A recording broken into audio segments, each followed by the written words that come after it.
राजकुमार प्रहलाद जी के जो पुत्र थे, राज प्रहलाद जी के जो पुत्र थे राजकुमार विरोचन नाम के, और उनके ही नगर में एक सुधनवा नाम का ब्राह्मण रहता था। तो दोनों के बीच में एक शर्त लग गई। विरोचन जी कहते थे क्षत्रिय बड़े होते हैं, और सुधनवा ब्राह्मण कहता था कि ब्राह्मण बड़े होते हैं। और शर्त भी इतनी बड़ी लगी कि अगर कोई कह देगा कि क्षत्रिय बड़े होते हैं, तो सुधनवा ब्राह्मण ने कहा था कि मैं अपने शरीर को त्याग दूंगा, प्राण छोड़ दूंगा। और विरोचन जी कहते थे कि अगर जो कोई कह देगा कि ब्राह्मण बड़े होते हैं, तो मैं अपने प्राणों को त्याग दूंगा। अब ये बात कौन सिद्ध करे कि क्षत्रिय बड़े होते हैं या ब्राह्मण बड़े होते हैं? उस समय प्रहलाद जी राज्य करते थे। प्रहलाद जी का राज्य शासन था। राजा की अदालत में ये प्रसंग पहुंचा। प्रहलाद जी को खूब पता था कि अगर मैंने ब्राह्मण को बड़ा कह दिया तो मेरे पुत्र को प्राण छोड़ना पड़ेंगे। लेकिन न्याय व्यवस्था इतनी अच्छी थी, उन्होंने आदेश जारी कर दिया कि ब्राह्मण बड़े होते हैं। उसी आदेश के कारण राजकुमार विरोचन को अपने प्राण त्यागने के लिए इन्होंने अर्थी बना ली। अर्थी पे बैठ गए। सुधनवा नाम के ब्राह्मण ने उन राजकुमार को प्राण देने से रोका और कहा कि भले ही राजा का आदेश है, आप प्राण मत छोड़िए, मैं अपनी शर्त वापस लेता हूं। ऐसे न्याय प्रिय राजा थे प्रहलाद जी। इन्हीं के पुत्र हुए विरोचन। अनेक वर्षों तक राज्य करने के बाद ये राजा विरोचन राजा बने। तो ये राजा विरोचन भी त्रिलोकी का राज्य करते थे, तीनों लोकों का राज्य शासन करते थे। यानी स्वयं इंद्र का पद भी इनके ही पास था, इतने बलशाली भी थे। अपने बल से, अपने तपोबल से देवताओं को इंद्रपुरी से बाहर कर दिया था। जब ये सब बातें देवताओं को इधर उधर भटकना पड़ा, तो देवताओं ने मिलकर के एक दिन ब्रह्मा जी के पास गए। ब्रह्मा जी से विनती की कि हमारे राज्य को विरोचन ने छीन लिया, क्या किया जाए? तो ब्रह्मा जी ने देवताओं को बताया कि आप एक काम करिए कि राजा विरोचन बहुत बड़े दानी है, आप ब्राह्मण का रूप धारण करके प्रातः काल इनके यहाँ जाइए, और ये दान देने में कभी कंजूसी नहीं करते हैं। तो आपको सिर्फ दान में इनकी आयु मांगना है, इनकी जितनी उम्र है वो दान में मांगना है। देवताओं ने ब्राह्मण का रूप धारण किया। सारे देवता मिलकर राजा विरोचन के द्वार पर पहुंचे ब्राह्मण बन के। राजा विरोचन ने पूछा, क्योंकि मेरे यहाँ जो भी आता है उसको दूसरी बार कहीं मांगना नहीं जाना पड़ता है, इतना देता हूं ब्राह्मणों को दान कि दूसरी बार दूसरी जगह उसको मांगने की आवश्यकता नहीं लगती है। एक ही बार में वो अपना जीवन यापन कर लेता है। तो ब्राह्मणों ने कहा कि हमको तो दान में आपकी आयु चाहिए, आपकी उम्र चाहिए, जितनी भी आपकी शेष आयु बची है वो अपनी आयु दीजिए। तो राजा विरोचन ने अपने म्यान में से तलवार निकाली और अपना सिर काट के दान कर दिया। ऐसे दानी राजा प्रहलाद जी के पुत्र हुए, जिन्होंने अपना सिर काट के ब्राह्मणों को दान कर दिया हो। इससे बड़ा दान क्या हो सकता है? ऐसे राजा ये विरोचन थे। इन्हीं विरोचन के राजा बलि नाम के पुत्र हुए। राजा बलि, जिनका प्रसंग आप लोगों ने अनेक बार सुना होगा। राजा विरोचन के जो पुत्र थे राजा बलि, ये भी कम बड़े दानवीर नहीं थे। इन्होंने भी अपना सर्वस्व भगवान विष्णु ने जब छोटा सा रूप धारण किया था, तब जो है अपना सर्वस्व दान कर दिया था। अब ये बलि राजा शासन करते थे त्रिलोकी पर, इनका शासन चलता था। देवताओं को भी इनने शासन से बाहर कर दिया था। इंद्रपुरी में स्वयं राज भोगते थे। इससे परेशान होके देवता इधर उधर पर्वत की कंदराओं में घूमा करते थे। एक दिन की बात है, जो कश्यप नाम के ऋषि है, अपनी पत्नी अदिति के संग अपने आश्रम में बैठे थे। क्योंकि इन कश्यप जी की 13 पत्नियां हुई थी। दिति से राक्षस पैदा हुए थे और अदिति से समस्त देवता पैदा हुए हैं। अदिति जी का मुख मुरझा रहा था और इनके मुखमंडल पे आभा नहीं थी, यानी इनमें तेज नहीं दिखाई दे रहा था। तो कश्यप जी ने अपनी पत्नी अदिति जी से पूछा, आज क्या कारण है कि जो आप दुखी मन से मुरझाए हुए मुख कमल से बैठी हो? कहीं आज आप अग्नि में अग्निहोत्र करना तो नहीं भूल गई, या फिर कोई अतिथि आया हो उसको भोजन नहीं करा पाई हो, इसलिए आपको इस बात का दुख है? क्योंकि गृहस्थियों का धर्म बनता है, श्रीमद् भागवत में आया है कि अपने द्वार पे आए हुए अतिथि का अगर सत्कार ना करे तो बहुत बड़ा पाप लगता है, बहुत बड़ा पाप लगता है। अगर आपसे नहीं बनती है अतिथि को भोजन कराने की, तो आप आसन बिछा के उनका पानी से ही स्वागत कर दें। और पानी की भी नहीं बनती है तो वाणी से सत्कार कर ले, पर बिना आपके कोई घर कोई अतिथि आता है तो बिना सत्कार के नहीं जाना चाहिए। ये गृहस्थ आश्रम वालों का परम धर्म बनता है। और अग्नि में भी रोज अग्निहोत्र करना ये गृहस्थियों का परम धर्म है। बिना अग्निहोत्र किए भोजन नहीं करना चाहिए। जब कश्यप जी ने अपनी पत्नी अदिति से कहा, अदिति जी ने कहा कि नहीं, ऐसा कुछ नहीं है, मैं तीनों काल अग्निहोत्री भी करती हूँ, कोई अतिथि भी मेरे घर से आज तक भूखा नहीं गया, लेकिन मेरे पुत्रों का राज अदिति के पुत्रों ने हरण कर लिया। इनके पुत्र कौन? राजा इंद्र। उनका राज हरण किसने किया? अदिति के पुत्र राक्षसों ने। मेरे पुत्रों का राज मेरी सोत के पुत्रों ने हरण कर लिया। मुझे इस बात का दुख है, इसलिए आप कोई ऐसा पुत्र मुझे दीजिए जो पुत्र मुझे पुनः मेरे पुत्रों का राज्य लौटा दे। ऐसा पुत्र चाहिए जो पुनः मेरे पुत्रों का गया हुआ राज लौटा दे। तो कश्यप जी ने ऐसे पुत्र को प्राप्त करने के लिए अदिति जी को एक व्रत बताया। अगर आप इस व्रत का पालन करोगी तो राक्षसों पे विजय प्राप्त करने वाला एक पुत्र आपके होगा। और ये अति गोपनीय व्रत है। कश्यप जी ने कहा है ये अति गोपनीय व्रत है, इसको गोपनीय ही रखना चाहिए। ये स्वयं व्रत स्वयं ब्रह्मा जी ने सनत कुमार जी को बताया था। उत्तम पुत्र की प्राप्ति के लिए निसंतान दंपत्ति को, जिसके पुत्र नहीं है, उसको ये व्रत जरूर करना चाहिए। अब इसकी मैं संपूर्ण विधि बता रहा हूं, व्रत कैसे किया जाता है, कब किया जाता है। ये व्रत फाल्गुन का जब महीना आता है, फाल्गुन शुक्ल पक्ष यानी कृष्ण पक्ष निकल जाता है, शुक्ल पक्ष आता है, आधा फाल्गुन व्यतीत हो जाता है, तब प्रतिपदा से लेकर त्रयोदशी तक ये व्रत किया जाता है। कब से लेके? प्रतिपदा से लेकर त्रयोदशी तक, 13 तक। इसका नाम है पयोव्रत। इस व्रत का ही नाम पयोव्रत है। पय मतलब होता है दूध, और उसका व्रत लेना।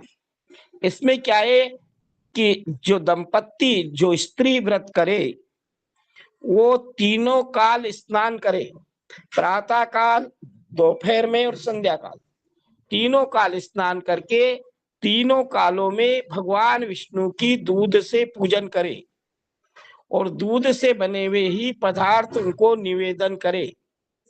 दूध के बने हुए पदार्थ, दूध से बनी हुई मिठाइयों का ही भोग लगाए, दूध से बने हुए पदार्थ भगवान विष्णु की षोडशोपचार पूजन करे। आखिरी दिन अच्छे विद्वान ब्राह्मण को बुलाकर हवन पूजन, विशेष पूजन करे और 12 ब्राह्मणों को कम से कम भोजन कराए। इस प्रकार से अगर कोई व्रत करता है तो उत्तम संतान की प्राप्ति होती है। निसंतान को भी संतान की प्राप्ति हो जाती है।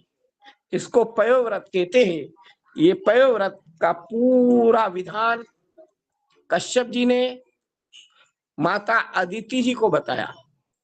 अदिति जी ने इस व्रत को किया। इस व्रत को करने से अदिति जी के गर्भ में एक बालक आया, बड़ा दिव्य बालक था। जब भाद्रपद महीने की द्वादशी तिथि, भाद्रपद महीने के शुक्ल पक्ष की द्वादशी तिथि और श्रवण नाम का नक्षत्र आया, उस दिन दोपहर के समय में भगवान ने अवतार लिया। भगवान विष्णु के अवतार थे ये बालक। और छोटे से एक विशेष बात सुन लीजिए, जितने भी भगवान के अवतार हुए हैं ये आयोनिज कहलाते हैं, बिना योनि के पैदा होने वाले। कभी भगवान जन्म नहीं लेते, ना तो राम जी ने जन्म लिया है, ना भगवान कृष्ण ने जन्म लिया है। और ये जो मैं वामन भगवान के बारे में बता रहा हूं आप लोगों को, ना वामन भगवान ने जन्म लिया है, ये सब प्रकट होते हैं। और श्रीमद् भागवत में जहां जहां भी इनका जन्म का वृत्तांत आया है वहां पर ये चतुर्भुज रूप से प्रकट हुए। रामचरित्र मानस में भी गोस्वामी तुलसीदास जी ने राम जी के जन्म के समय कौशल्या जी ने जो विनती की है, क्या विनती की थी? भय प्रगट कृपाला दीन दयाला कौशल्या हितकारी हर्षित में तारी मुनि मनहारी। लिखा ना गोस्वामी तुलसीदास जी। चतुर्भुज रूप से हमेशा भगवान प्रकट हुए। गोस्वामी तुलसीदास जी भी लिख रहे हैं रामचरितमानस में, जन्म नहीं लेते भगवान, आजन्मा कहलाते हैं, आयोनिज कहलाते हैं भगवान। जन्म नहीं लेते, जन्म नहीं लेते, ये प्रकट होते हैं, इनका अवतार होता है। तो यहाँ पर भी भगवान वामन ने अवतार लिया था, चतुर्भुज रूप से प्रकट हुए। अदिति जी ने बहुत विनती की, फिर इन्होंने अपना छोटा सा रूप धारण किया। जिस समय इनका जन्म हुआ, जन्म के समय आकाश से दुंदुभी बजने लगी। एक दुंदुभी नाम का वाद्य यंत्र होता है, सिर्फ ये भगवान के जन्म के समय ही बजता है। जब जब भी भगवान का जन्म होता है तब ये दुंदुभी नाम का यंत्र बजता है। भगवान राम के जन्म के समय, कृष्ण के जन्म के समय, और ये वामन भगवान के जन्म के समय भी बजा। और देवताओं ने आकाश से फूलों की वर्षा से कश्यप जी के आश्रम को ढक दिया। इतने फूलों की वर्षा की कि कश्यप जी का आश्रम फूलों से छा गया पूरा। इतने देवताओं ने फूल वर्षाए। इनके जन्म के बाद इनका संस्कार प्रारंभ हुआ, जात कर्म संस्कार किया, नामकरण संस्कार किया। सारे संस्कार करने के बाद इनका यज्ञोपवीत संस्कार हुआ। यज्ञोपवीत संस्कार ब्राह्मण के लिए अति आवश्यक होता है।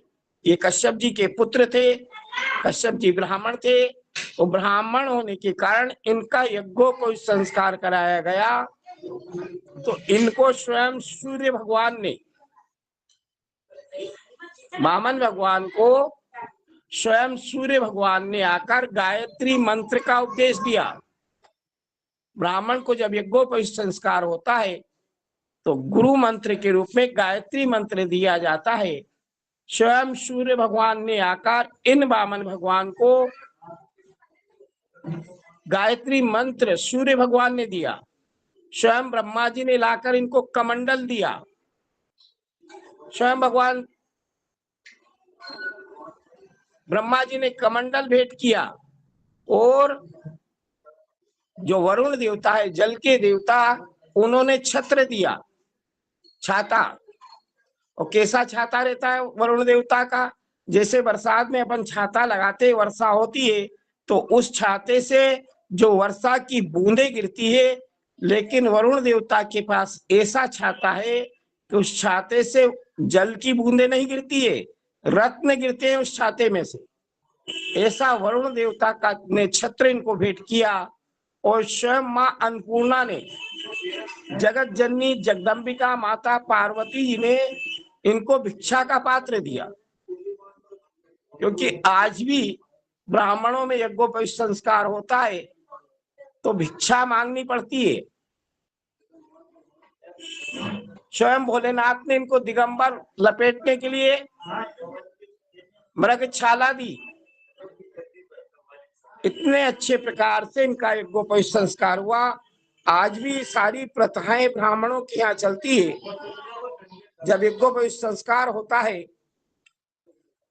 फिर इसके बाद ये जो है वामन भगवान वहीं से चल दिए। जिस दिन इनका जन्म हुआ था, भादो महीने की द्वादशी तिथि थी, श्रवण नाम का नक्षत्र था।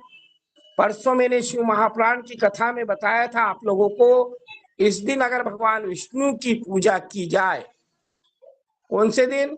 भाद्रपद महीने के शुक्ल पक्ष की द्वादशी तिथि को अगर भगवान विष्णु की पूजा की जाए तो इतना बड़ा फल मिलता है कि हजारों अश्वमेघ यज्ञ से भी बढ़ के फल मिलता है। वो द्वादशी श्रवण द्वादशी भी कहलाती है और उसका नाम विजया द्वादशी भी है। क्या नाम है? विजया द्वादशी। विजया द्वादशी का व्रत करने से, भगवान विष्णु का पूजन करने से उसकी जीवन में कभी हार ही नहीं होती है, विजय विजय प्राप्त होती है। क्योंकि उस द्वादशी का नाम ही विजया द्वादशी है। इसलिए आप ध्यान रखें कि भाद्रपद महीने के शुक्ल पक्ष की जिस दिन द्वादशी तिथि आए, उस दिन भगवान विष्णु का विशेष पूजन करें। वैसे तो 12 ही महीने की द्वादशी को पूजन करना चाहिए भगवान विष्णु को, लेकिन अगर आप नहीं कर पाते हैं तो इस विजया द्वादशी के दिन जरूर भगवान विष्णु का पूजन सभी को करना चाहिए।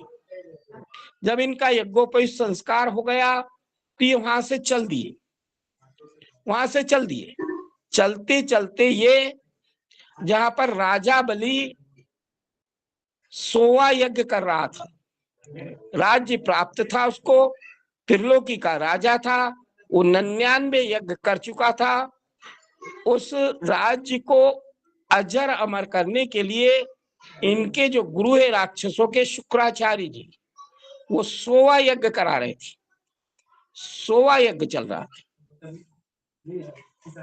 अब ये जब 100वां यज्ञ करने जा रहे थे, इसके पूर्व क्या हुआ? इधर तो जन्म हो चुका था, इधर निकल चुके थे। एक बार क्या होता है कि सारे देवता जब ये राज्य करते थे, राजा बलि, तो सारे देवता मिलके भगवान विष्णु के पास गए कि हमारे राज्य को राजा बलि ने हड़प कर लिया है, छुड़ा लिया है हमसे जबरदस्ती, तो कोई ऐसा उपाय करिए जिससे हमारा राज्य हमें प्राप्त हो जाए। तो भगवान विष्णु ने सारे देवताओं को मिलकर कहा कि एक काम करिए, कभी कभी शत्रु हमसे बल में अगर बड़ा होता है, बलवान होता है, तो उससे सीधे लड़ाई नहीं करनी चाहिए। सीधे लड़ाई करने में युद्ध में हार सकते हैं। इसलिए एक काम करिए, आप जो है राजा बलि के यहाँ जाइए और राजा बलि के यहाँ जाकर के राजा बलि से संधि करिए, मित्रता करिए। क्योंकि अगर कोई कार्य निकालना हो तो उस कार्य को निकालने के लिए शत्रु से मित्रता करने में भी कोई हानि नहीं होती है। और आप सब राक्षस और देवता मिलके समुद्र का मंथन करिए, और समुद्र मंथन में से जो अमृत निकलेगा उस अमृत का पान आप करिएगा, जिससे आप में अमर हो जाओगे। फिर राजा बलि से युद्ध करना, और युद्ध करने में वो राजा बलि युद्ध में हार जाएगा और आपका राज्य पुनः प्राप्त हो जाएगा। तो सारे देवता मिलके राजा बलि के आ गए। राजा बलि ने बहुत अच्छे राजा थे, क्योंकि इनका जो राज्य था, ये जो शासक थे न्याय पूर्वक शासक थे, तो उन्होंने देवताओं की ये बात स्वीकार कर ली। सारे देवता और राक्षस मिलके समुद्र मंथन के लिए मंदराचल पर्वत को लेने के लिए गए। अब मंदराचल पर्वत लेके आ रहे थे, इतना भारी था कि रास्ते में ही वो मंदराचल पर्वत गिर गया। उसके नीचे दबके सारे राक्षस और देवता चुरकट हो गए, मृत्यु को प्राप्त हो गए। वहां पर भगवान विष्णु आए और उस मंदराचल पर्वत को अपने गरुड़ पर रख के अमृत भरी दृष्टि से सारे राक्षसों को और देवताओं को जिंदा किया, और समुद्र में लाकर उस मंदराचल पर्वत को छोड़ा। वासुकी नाग नाम के नाग की डोरी बनाई, उस पर्वत को समुद्र में घुमाने के लिए वासुकी नाम के नाग की डोरी बनाई। और डोरी बना के, अब देखिए जल में कोई समुद्र ठहर नहीं सकता है, तो यहाँ भगवान विष्णु ने एक अवतार धारण किया। इस समुद्र मंथन के समय भगवान विष्णु ने 3 अवतार लिए, 3 अवतार हुए यहाँ। तो यहाँ एक अवतार लिया भगवान विष्णु ने कच्छप रूप से, कच्छप रूप से, जो कापचा बोलते हैं, कछुआ बोलते हैं अपनी अपनी भाषाओं में, उस रूप में अवतार लेके भगवान विष्णु उस मंदराचल पर्वत के नीचे जाकर के अपनी पीठ पर रख लिया, नहीं तो समुद्र में डूब जाता वो तो पर्वत। अपनी पीठ पर भगवान विष्णु ने उस मंदराचल पर्वत को धारण कर लिया। एक तरफ राक्षस लगे, एक तरफ देवता। इधर भगवान विष्णु भी सशरीर यहीं पर थे, तो भगवान विष्णु ने सबसे पहले उस वासुकी नाग की का जो मुंह होता है वो पकड़ लिया, और राक्षसों से कहा कि आप पूंछ पकड़ लीजिए। तो राजा बलि ने कहा कि हम कम बलवान नहीं है, हम में भी ताकत है, और जो सर्प होता है, सर्प की पूंछ अमंगल का सूचक होती है, अमंगल होता है, तो हम पूंछ नहीं पकड़ेंगे, हम मुंह पकड़ेंगे। भगवान विष्णु ने कहा ठीक है भैया, मुंह पकड़ लीजिए। तो सारे देवता पूंछ की तरफ लग गए, राक्षस मुंह की तरफ लग गए। जब मंथन शुरू हुआ, अब उसके जब गुरिये खिसकने लगे, ताकत लगी हो, जब गुरिये खिसकने लगे तो उसकी श्वास से सारे राक्षस काले पड़ गए। इतना जहर था वो वासुकी नाग, नाग की श्वास से, जहर भरी श्वास से सारे राक्षस काले पड़ गए। लेकिन तरीका था भगवान विष्णु का, देवता तो सब बच गए और सारे राक्षस काले पड़ गए। इन दोनों ने मिलके, राक्षस और देवताओं ने मिलकर के समुद्र मंथन प्रारंभ किया। अब आप बताइए, पानी में अगर पानी को मथोगे तो क्या घी निकलेगा क्या? समुद्र को कितना ही मंथन करो तो उसमें से क्या अमृत निकलेगा क्या? तो संसार की जितनी औषधियां थी, जितनी वनस्पतियां थी, सारी वनस्पतियों को उस जल में, समुद्र में डाला गया था। उन वनस्पतियों के द्वारा समुद्र मंथन कर रहे थे भगवान विष्णु और राक्षस गण मिलकर, क्योंकि वनस्पतियों से ही अमृत बना है। अमृत मंथन प्रारंभ हुआ। अमृत मंथन प्रारंभ होने में सबसे पहले हलाहल नाम का विष निकला। इतना भयंकर विष था कि उस विष में से ज्वाला निकल रही थी, जिससे त्रिलोक की भस्म हो जाए, तीनों लोक भस्म हो जाए। एक साइलेंट नाम का जहर होता है, आज तक उसने उस जहर का किसी ने स्वाद नहीं बताया। अगर एक सुई में भी एक डाल के जीभ पे रख दो, इतने में मनुष्य मर जाए, इतना हलाल होता है, इतना हलाल विष बना रखा वैज्ञानिकों ने। अब वो तो और महाहलाल था, क्या किया जाए, सारे राक्षस देवता परेशान, ये हलाल विष तो हमको ही नष्ट कर देगा। सारे देवता मिलके भगवान शिव जी के कैलाश पर्वत पर गए। देखिए, कोई कार्य निकालना होता है तो देवताओं ने पहले ही अपने को बता रखा है, जिससे कोई कार्य लेना होता है तो सबसे पहले उसकी बड़ाई करनी पड़ती है। सारे देवताओं ने मिलके भोलेनाथ की अच्छे प्रकार से विनती की, विनम्रता के द्वारा उनसे कहा कि हलाल विष निकला है, इस विष से हमें बचा लीजिए।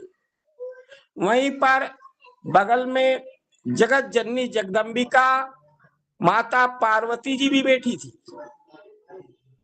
तुरंत भोलेनाथ ने उस हलाल विष को लिया और उस हलाल विष का पान कर गए। विचार करिए, आज संसार की कोई महिला होती, उसके पति अगर जहर पीते तो रोक देती, लेकिन जगत की जननी जगदम्बिका माता भगवती पार्वती जी ये खूब अच्छे से जानती थी कि जो मेरे पति है वो अविनाशी कहलाते, इनका कभी नाश नहीं हो सकता है, हलाल विष से इनका कुछ भी नहीं बिगड़ेगा। लेकिन जो शक्तिशाली वस्तु होती है वो किसी को नहीं छोड़ती है। हलाल विष भगवान विष्णु जानते थे कि हलाल विष से भगवान शिव जी को भी अपना प्रभाव दिखा देगा, तो अपनी कृपा दृष्टि से भोलेनाथ के कंठ में, कंठ से नीचे नहीं उतरने दिया उसको, कंठ से नीचे नहीं उतरने दिया, वहां कंठ ही कंठ में उस हलाल विष को रोक दिया, ना बाहर निकला ना अंदर गया। तभी से भोलेनाथ का कंठ उस हलाल विष के कारण नीला पड़ गया। इसीलिए भोलेनाथ को एक नाम नीलकंठ की भी उपाधि दी गई, नीलकंठ कहलाए। नीला कंठ होने के कारण ये नीलकंठ कहलाए और सारे संसार की इन्होंने रक्षा की थी। उस समय तक स्वयं भोलेनाथ देवता कहलाते थे, देव कहलाते थे, और उसी दिन से ये महादेव कहलाने लगे, महादेव नाम भी पड़ गया, महादेव कहलाने लगे। सारे देवता और राक्षस पुनः समुद्र मंथन वाले स्थल पर आए, पुनः समुद्र मंथन प्रारंभ हुआ।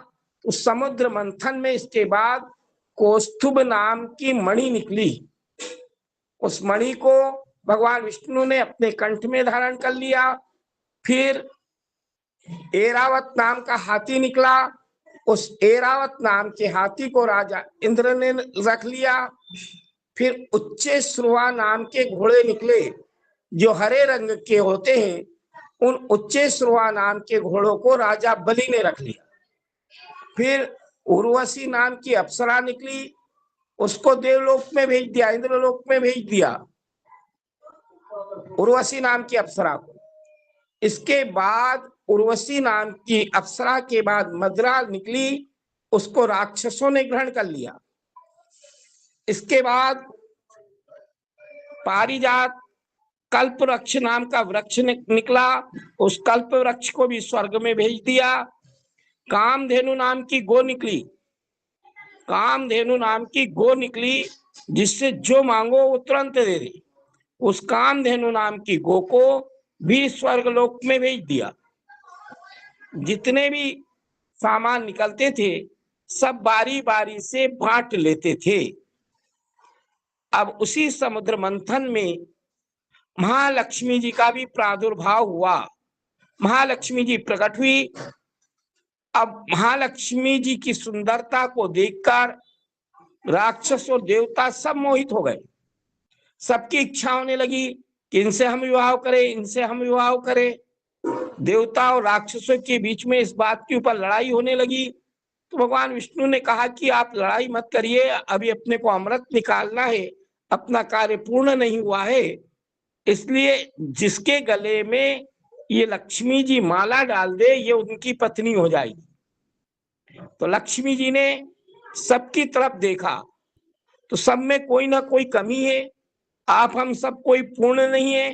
पूर्ण अगर कोई है इस संसार में तो परमात्मा है, स्वयं भगवान विष्णु पूर्ण कहलाते हैं। कमियां सब में नजर आई और महालक्ष्मी जी पूर्ण को प्राप्त करना चाह रही थी, तो महालक्ष्मी जी ने भगवान विष्णु के गले में माला डाल दी। फिर समुद्र मंथन प्रारंभ हुआ तो स्वयं यहाँ पुनः एक अवतार हुआ भगवान विष्णु का, धन्वंतरी के रूप में।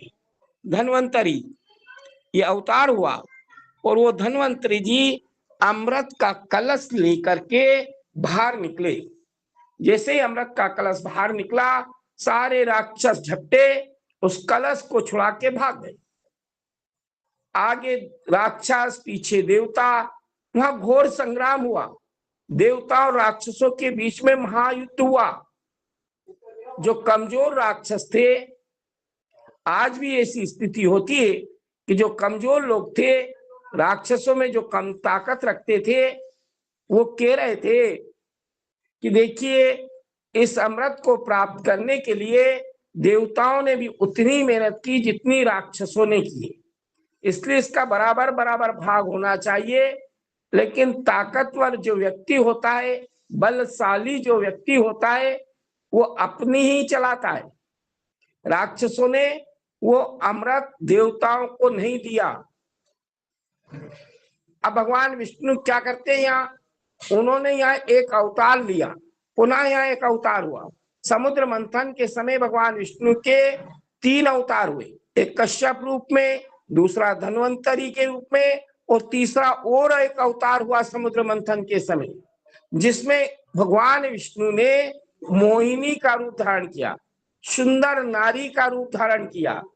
इतनी सुंदर नारी बने भगवान विष्णु, इतनी सुंदर नारी बने, इतनी सुंदर नारी बने कि इनकी सुंदरता का वर्णन कवि लोग भी वर्णन नहीं कर सकते। इतना सुंदर रूप धारण किया था। उनके सुंदर रूप को देखकर, उस सुंदर नारी को देखकर देवता और राक्षस सब मोहित हो गए। सुंदरता ही इतनी अधिक थी, वस्त्र ऐसे पहन रखे थे कि उन वस्त्रों से इनकी सुंदरता और अधिक प्रकट हो रही थी। उस सुंदर रूप को देखकर देवता और राक्षस सब मोहित हो गए। वो जो युद्ध चल रहा था, अमृत के लिए लड़ाई चल रही थी, सब बंद हो गई। सब उस सुंदर नारी की को देखते रहे। अब उस सुंदर नारी को देखते देखते सारे देवता राक्षस जब मोहित हो गए, तो भगवान विष्णु ने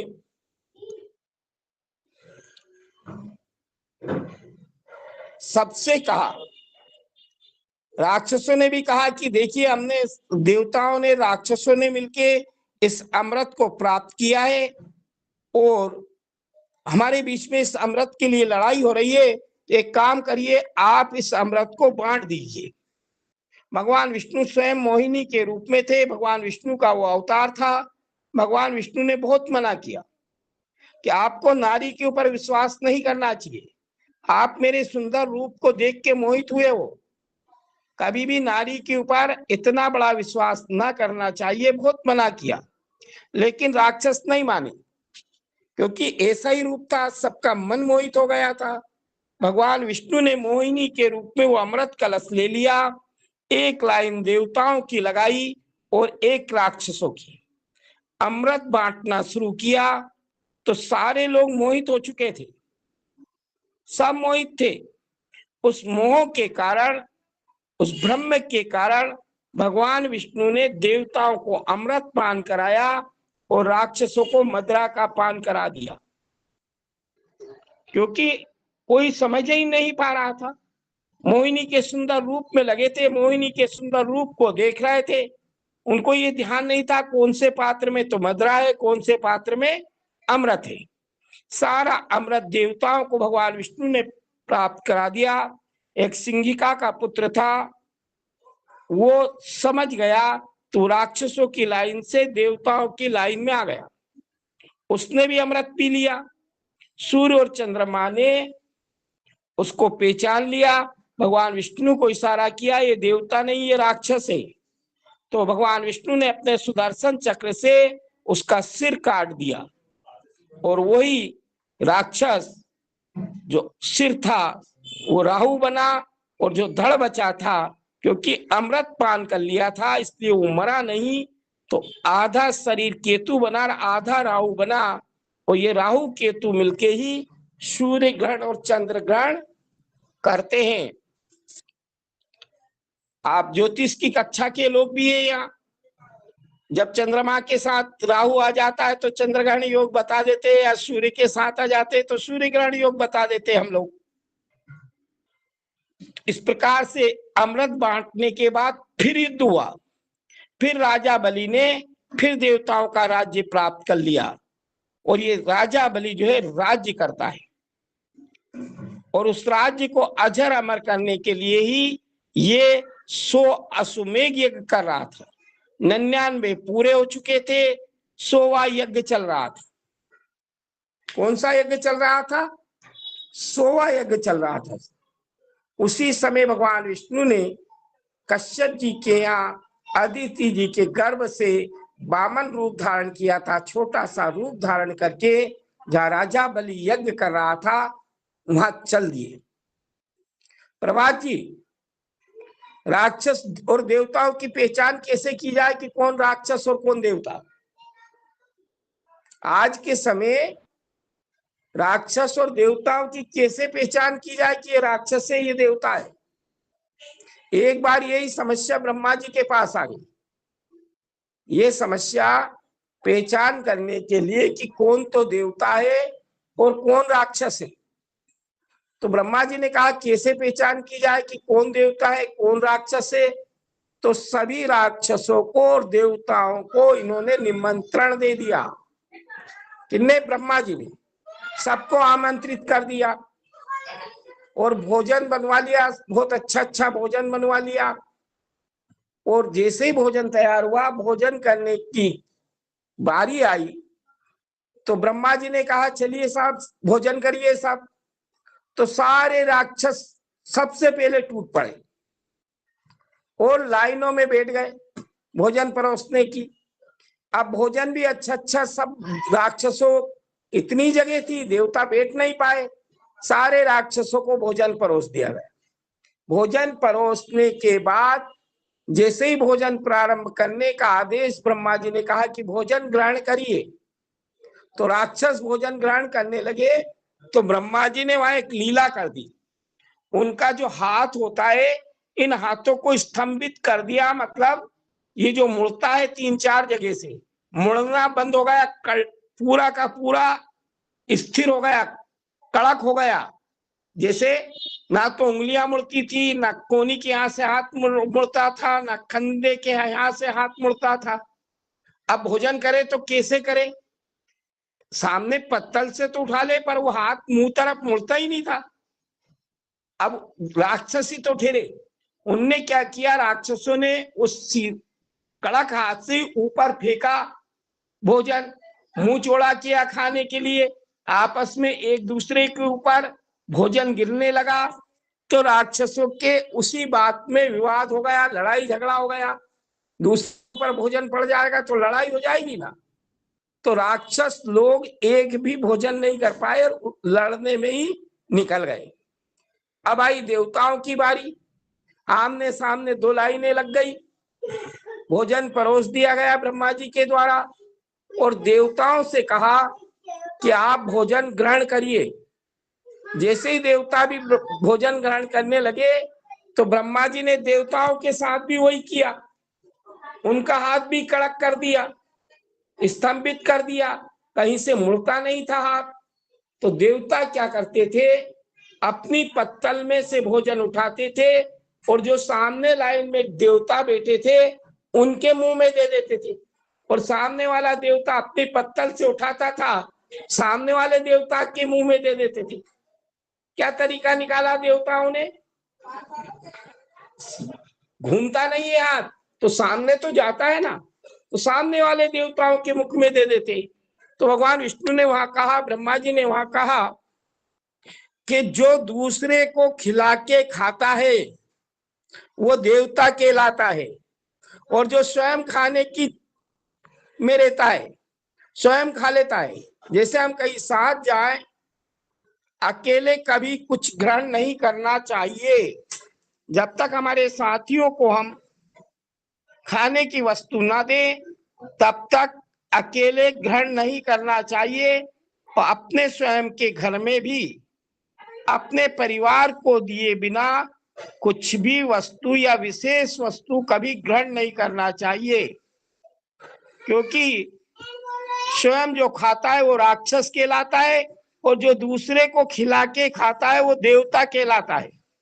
अपने धर्म शास्त्रों में नियम आया है कि घर में भी भोजन बनता है, सबसे पहले छोटे बच्चों को कराए, उसके बाद जितने भी अपने वृद्ध माता पिता आदि है उनको भोजन कराने के बाद ही एक ग्रस्त मनुष्य को भोजन करना चाहिए। ऐसा नहीं परिवार के सदस्यों ने भोजन नहीं किया और आप स्वयं भोजन कर ले, ये भोजन का नियम नहीं होता है। जब तक छोटे बच्चे घर के भोजन ना कर ले, वृद्ध लोगों को भोजन ना करा दे, तब तक कभी स्वयं भोजन ग्रहण नहीं करना चाहिए।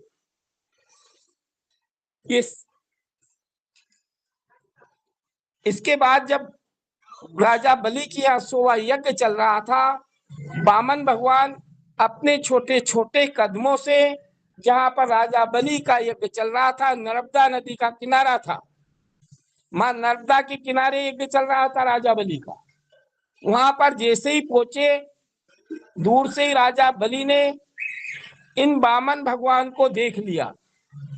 इनका इतना तेज था, इतनी कांति थी कि हजारों सूर्य भी इनके तेज के सामने नहीं दिखाई देते थे, इतने तेजस्वी थे। आभा मंडल इनकी कांति इतनी तेज थी।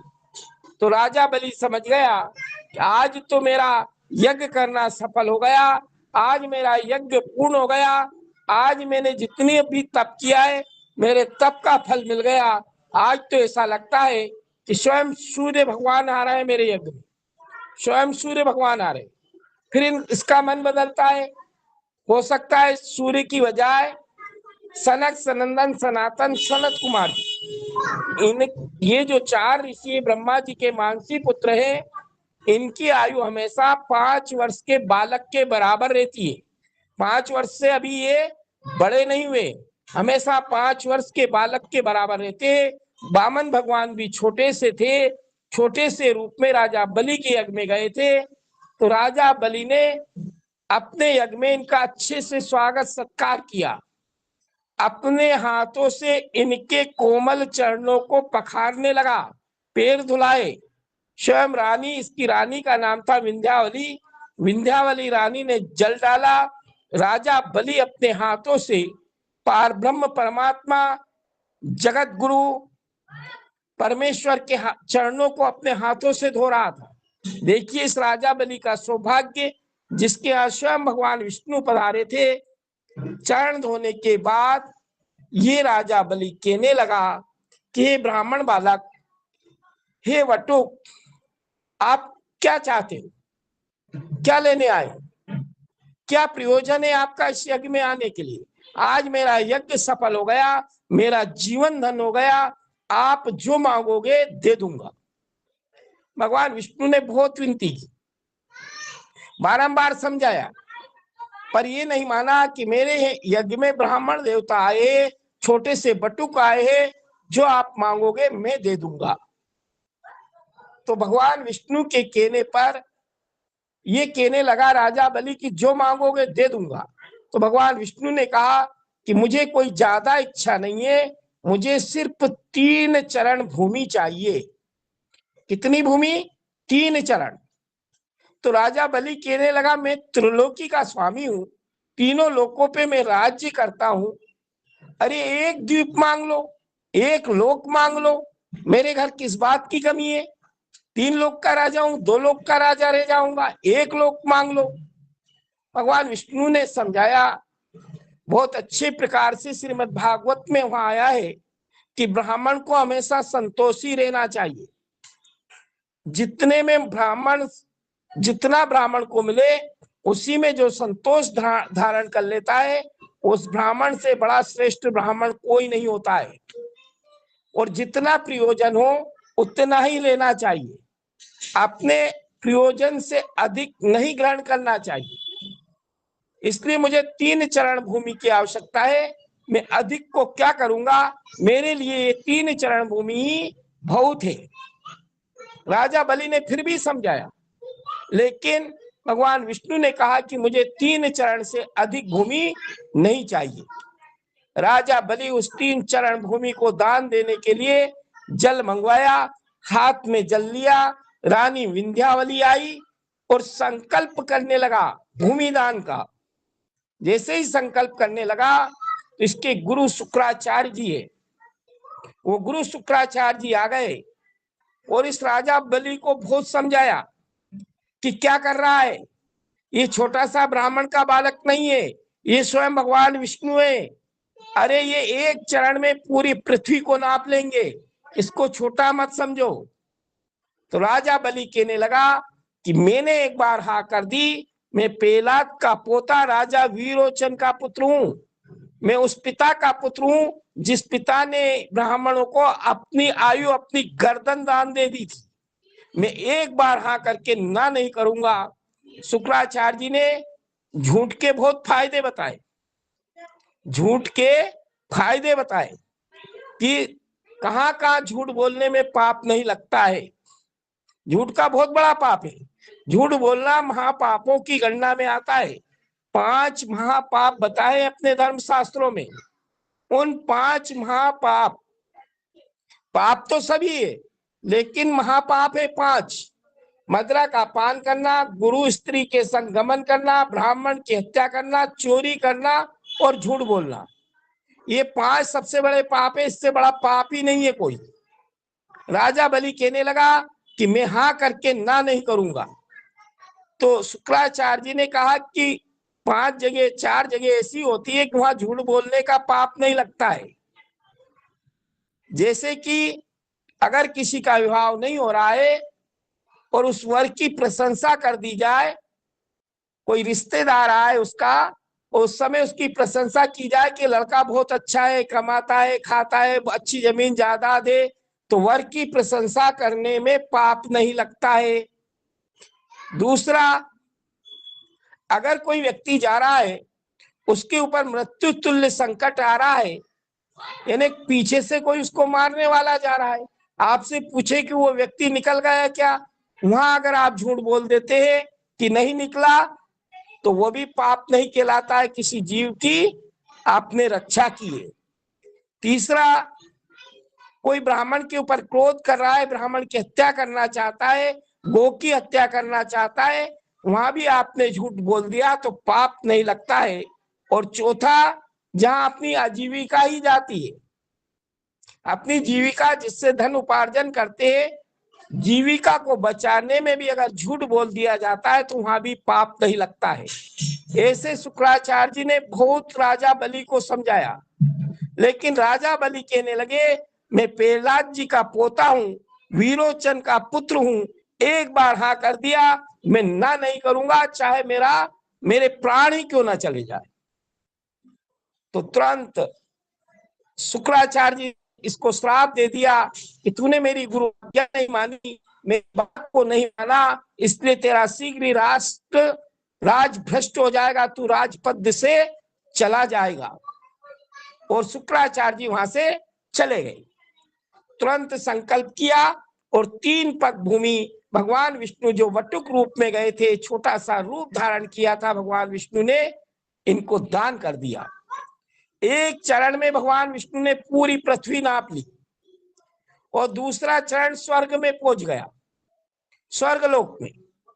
दूसरा ऐसा विराट रूप धारण किया, ऐसा विराट रूप धारण किया कि दूसरा चरण जब इनका स्वर्ग में पहुंचा, ब्रह्मलोक में दूसरा चरण पहुंचा, तो ब्रह्मा जी इनके नख की आभा से, नख में इतनी कांति थी, इतना तेज था भगवान विष्णु की नखों में, छोटे से थे लेकिन अंगूठे के नख में इतनी कांति थी, इतना तेज था कि ब्रह्मा जी की आंखें भी शिथिल हो गई। ब्रह्मा जी ने अपने कमंडल के जल से वहीं पर इनके चरण पखारे, चरणों को पखारा और वहीं से जो चरण का जल है भगवान विष्णु का, वहीं से सुरसरी देवताओं की गंगा वहीं से प्रकट हुई। जब तीसरे चरण की बारी आई तो भगवान विष्णु ने बटुक रूप से जो वामन रूप धारण किया था, राजा बलि से पूछा, अब बता, 3 पद भूमि दान की थी, तीसरा चरण कहाँ रखूं? तीसरे चरण रखने की कहीं जगह नहीं थी। राजा बलि भगवान विष्णु के चरणों में गिर जाता है, हे प्रभु, मैं त्रिलोकी का राजा हूं, तीनों लोकों का मैं राज्य करता हूं, आपका ये तीसरा चरण मेरे सिर पर रख लीजिए। मैं त्रिलोक का राजा हूं, इतनी जगह तो होगी। भगवान विष्णु ने इसको नागपाश से बंधवा दिया और इसके जो साथी राक्षस थे वो भगवान विष्णु के ऊपर प्रहार करने के लिए दौड़े। तो राजा बलि ने कहा कि सब भाग जाओ, अभी अपना समय ठीक नहीं है, सब मारे जाओगे, सब पाताल लोक चले जाओ। सारे राक्षसों को इसने पाताल लोक में पहुंचा दिया। और फिर स्वयं प्रहलाद जी वहां आकर के प्रकट हुए। प्रहलाद जी ने भगवान विष्णु की अच्छे प्रकार से विनती की। रानी विंध्यावली ने भगवान विष्णु की विनती की। भगवान विष्णु इसकी भक्ति से बड़े प्रसन्न हुए और इसको नागपाश से छुड़ा करके इससे कहा कि अभी आप पाताल लोक चले जाओ। अभी आप लोग सब संकल्प बोलने वाले हो, सब संकल्प बोलते हो। संकल्प में आता है सप्तम वेवस्व मनवंतरे, 7वां वेवस्व नाम का मनवंतर अभी चल रहा है। भगवान विष्णु ने इसको आशीर्वाद दिया कि अभी 7वां वेवस्व नाम का मनवंतर चल रहा है, अगला जो 8वां मनवंतर आएगा वो सावर्णी नाम का मनवंतर होगा। वो सावर्णी नाम के मनवंतर के समय तुम जो है राजा बलि से कहा कि तुम राजा इंद्र बनोगे, इतने तुम पाताल लोक में निवास करो। अभी सप्तम मनवंतर चल रहा है और अभी पुरंदर नाम का व्यक्ति इंद्र के पद पे बैठा है। इंद्र किसी व्यक्ति का नाम नहीं है, इंद्र एक पद का नाम है। इसमें अलग अलग व्यक्ति, जैसे प्रधानमंत्री कोई व्यक्ति नहीं है, पद है, कोई भी आके बैठ जाए, ऐसे ही इंद्र पद है। अभी पुरंदर नाम का इंद्र राज्य कर रहा है। 7वां मनवंतर चल रहा है। 8वां मनवंतर जब चलेगा तब जाके ये राजा बलि इंद्र बनेगा। तब तक भगवान विष्णु ने इसको पाताल लोक में भेज दिया। भगवान विष्णु से इसने कहा कि प्रभु, मैं आपके आंखों से ओझल नहीं होना चाहता हूं, मैं हमेशा आपके चरणों में रहना चाहता हूं। तो भगवान विष्णु ने कहा, तू चिंता मत कर, तेरे नगर की सुरक्षा मेरा सुदर्शन चक्र करेगा। और ऐसा सुतल लोक है कि वहां अजर अमर रहेगा, कभी बुढ़ापा नहीं आएगा, जरा अवस्था को प्राप्त नहीं होगा, और ना कोई आधी व्याधि आएगी, कोई बीमारी भी नहीं आएगी, ना वहां भूख प्यास लगेगी। ऐसे शुभ वरदान देकर इसको पाताल लोक में भेज दिया। और भगवान विष्णु ने कहा कि चिंता ना कर, 4 महीने स्वयं मैं तेरे नगर की रक्षा करूंगा। राजा बलि के पाताल लोक में स्वयं भगवान विष्णु माँ लक्ष्मी के सहित 4 महीने के लिए भगवान विष्णु इस राजा बलि के यहाँ जाते हैं। पिछली एकादशी को यही भगवान विष्णु राजा बलि के यहाँ पहुंच गए और जब देवउठनी एकादशी आएगी तब वहां से लौट के आएंगे। इतने जो है ये राजा बलि के यहाँ ही भगवान विष्णु निवास करते हैं। ये सारे प्रसंग सुखदेव जी महाराज राजा परीक्षित जी को सुना रहे थे। इसके बाद की कथा भगवान विष्णु के 24 अवतारों की कथा है।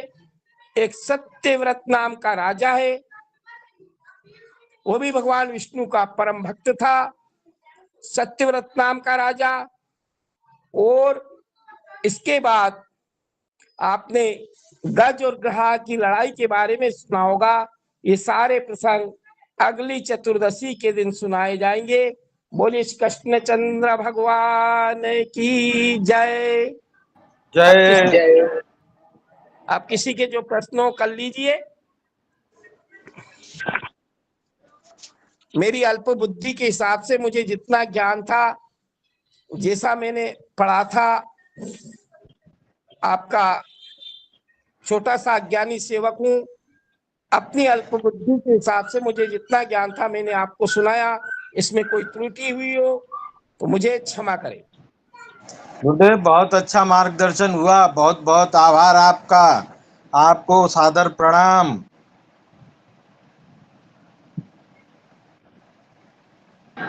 देखिए, हम लोग धन्य हुए हैं कि इस प्रकार से आपका वाणी हम लोगों को प्राप्त हुआ और इस मासी सावन के पर्व पे गुरु जी के द्वारा अमृत का पान हुआ। गुरु जी धन्यवाद।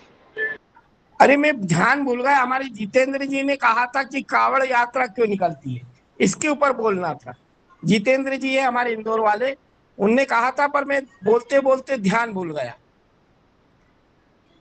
तो ये कावड़ हाँ का यात्रा आपने कहा था, मैं ध्यान भूल गया। देखिए क्या है कि मस्तिष्क से कोई सी बात हट जाती है ना, यही कहा था ना। गुरुदेव।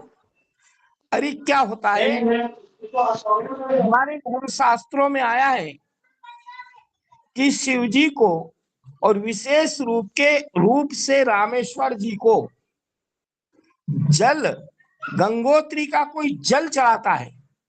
गंगोत्री जहां से गंगा निकली है, वहां से लेके जल रामेश्वर जी को चढ़ाता है तो उसका मोक्ष हो जाता है, उसका कल्याण हो जाता है।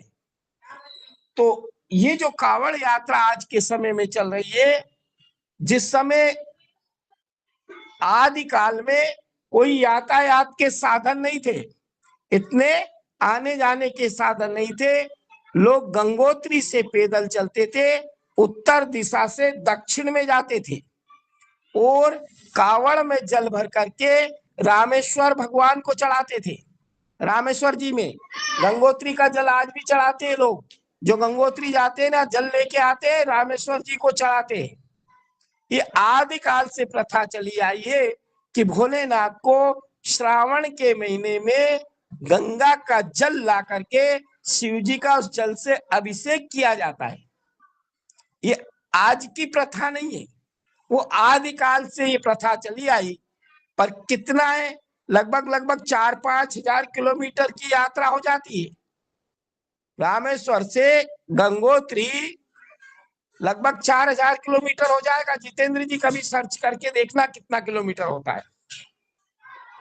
इतनी दूरी हो जाती है तो बहुत समय लगता था लोगों को जल ले जाके रामेश्वरम को चढ़ाने में, बहुत समय लगता था। तो फिर क्या हुआ कि सभी लोगों ने, जहां पर भी वो शिव जी का स्थान होता है या ज्योतिर्लिंग होता है, उस गंगा जल को वहीं उन्हीं शिवलिंग के ऊपर चढ़ा दिया जाता है। और गंगोत्री में पहुंचना भी बड़ा कठिन काम है।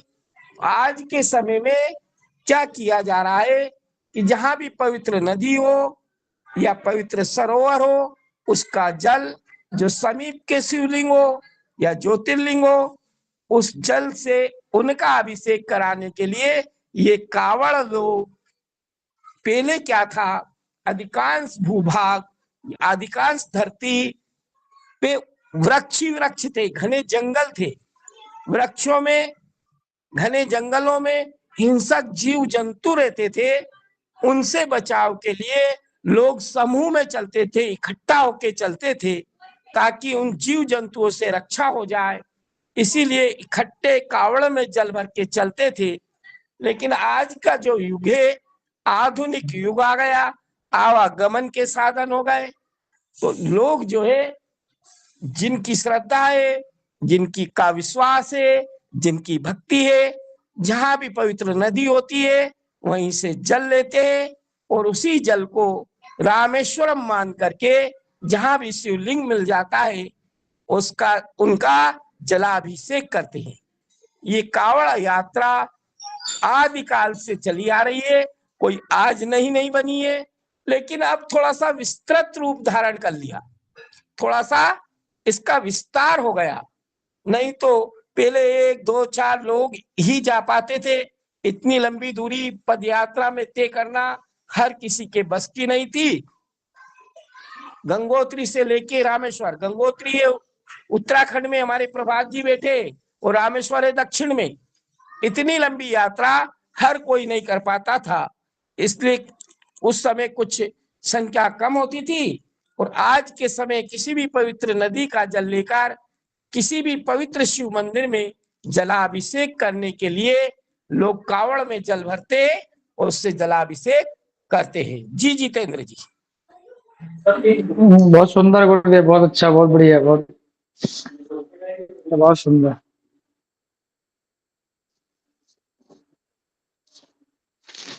यही हो रहा ना गुरुदेव साधुवाद।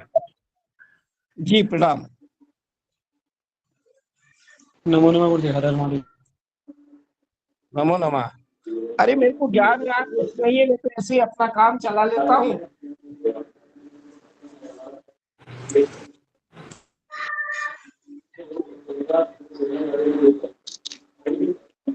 उसी काम चलाने से हम सबका काम चल रहा है, और क्या है गुरुदेव, आपकी कृपा होती बरस रही है। अरे वो आज अष्टमी थी ना, तो राजकुमार जी ने में डाल दिया। अब डाल दिया जी तो फिर जी। मेरे को क्या है कि देखिए भैया, मैं भी एक वैदिक ब्राह्मण परिवार का सदस्य हूँ। जो लोग अपने को ये प्लेटफार्म उपलब्ध करा रहे हैं, उनकी भी थोड़ी आज्ञा का पालन करना पड़ता है। क्यों जितेंद्र जी? नहीं नहीं, बिल्कुल गुरुदेव, जो है ना, समूह की आज्ञा का पालन करना तो हमारा कर्तव्य है। उनके वजह से ही आज हमको जो है ना ये, मतलब जो भी कुछ ज्ञान प्राप्त हो रहा है तो समूह की वजह से ही हो रहा है, तो समूह के प्रति कृतज्ञता रखना ही चाहिए। और उनका बहुत बड़ा, मतलब साधुवाद इस कार्य के लिए, इस नेक कार्य के लिए, कि ये घर बैठे अपने को ज्ञान इतना प्राप्त हो रहा है।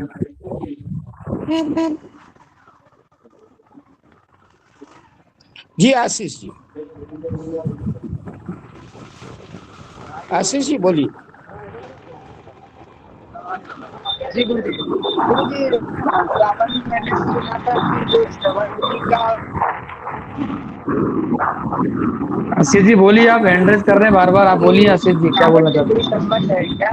गुरु जी, मैं क्या बोल रहा था, जो श्रवण जी थे, अपनी माता जी सभी को लेके जा रहे थे, उसका भी कुछ श्रावण से हैं? लोग जोड़ते सुरेश हैं जी, क्या? आपका तब भी माइक बार बार ऑन हो रहा है, थोड़ा आवाज डिस्टरबेंस हो रहा है। गुरु जी, आवाज आ रहा है? आशीष जी का माइक ज्यादा आवाज कर रहा है लग रहा है। सुरेश जी, आपका माइक बार बार ऑन हो रहा है, सुरेश जी। जी बोलिए, आशीष जी बोलिए। जी गुरु जी, जी गुरु जी, तो श्रवण जी की कथा आती है, उसका भी श्रावण से कुछ संबंध है क्या गुरु जी? आपकी आवाज स्पष्ट नहीं आ रही आशीष जी, थोड़ा सा माइक पास में रखिए। आपका यहाँ नेटवर्क का प्रॉब्लम है क्या है?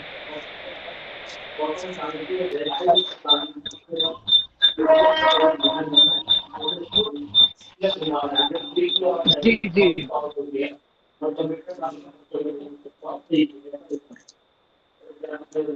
बोलिए।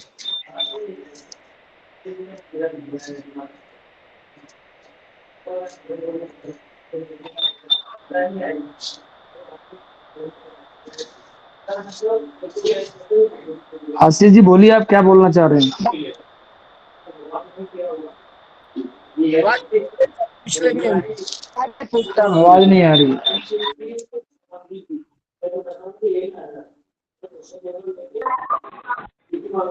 आवाज और कोई कुछ बोलना चाहता है तो आप अपना अनुभव शेयर करें। नेटवर्क में ही गुरु जी, बाद में पूछ लूंगा।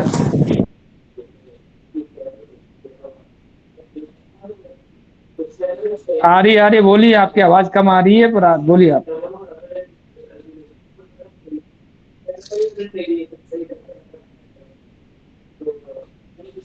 ठीक है, आप जो है ना गुरुदेव से बाद में पूछ लेना।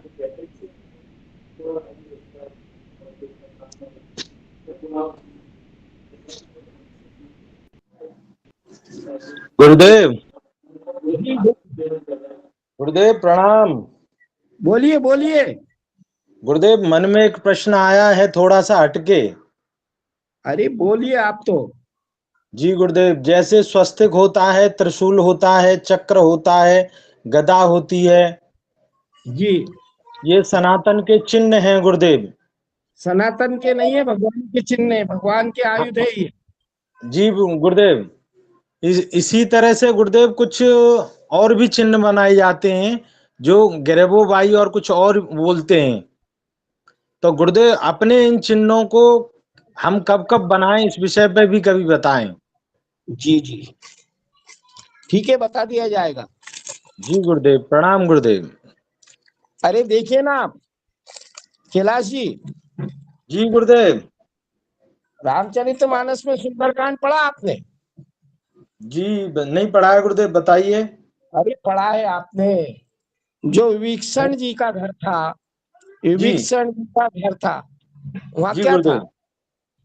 रामायुधंकित गृह, शोभा वरण न जाय, नव तुलसी का वृंद थे, देखी हरस कपिलाय।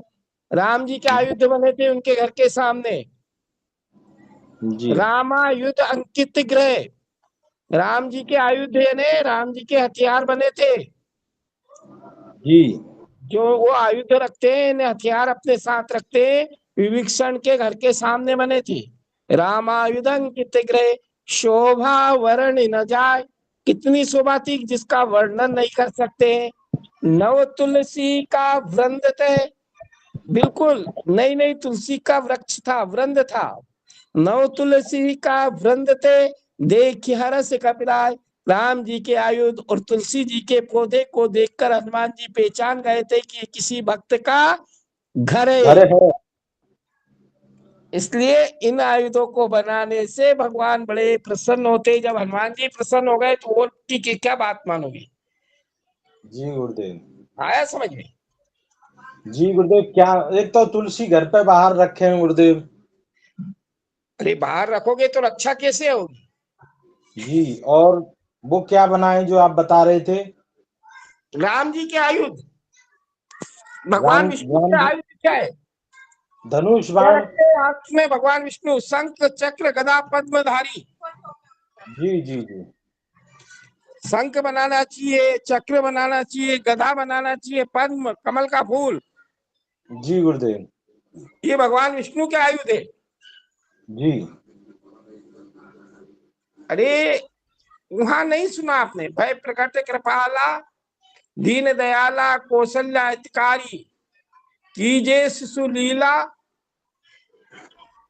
ऐसे ही कुछ है ना। भुज जी आयुध चारी, चारों हाथों में आयुध थे। भगवान विष्णु, भगवान राम का जन्म हुआ था तब जी चारों हाथों में आयुध धारण करते हैं। जी गुरुदेव। तो इन भगवान के गुरु आयुधों को बनाने से भगवान बड़े प्रसन्न होते हैं। तो घर के बाहर इनको गुरुदेव लगाना चाहिए। अरे घर के बाहर लगाओगे तभी तो भगवान को दिखेंगे, अंदर दिखेंगे क्या? जी गुरुदेव। अरे बनाते तो है, दरवाजे में स्वास्तिक बनाते हैं। जी,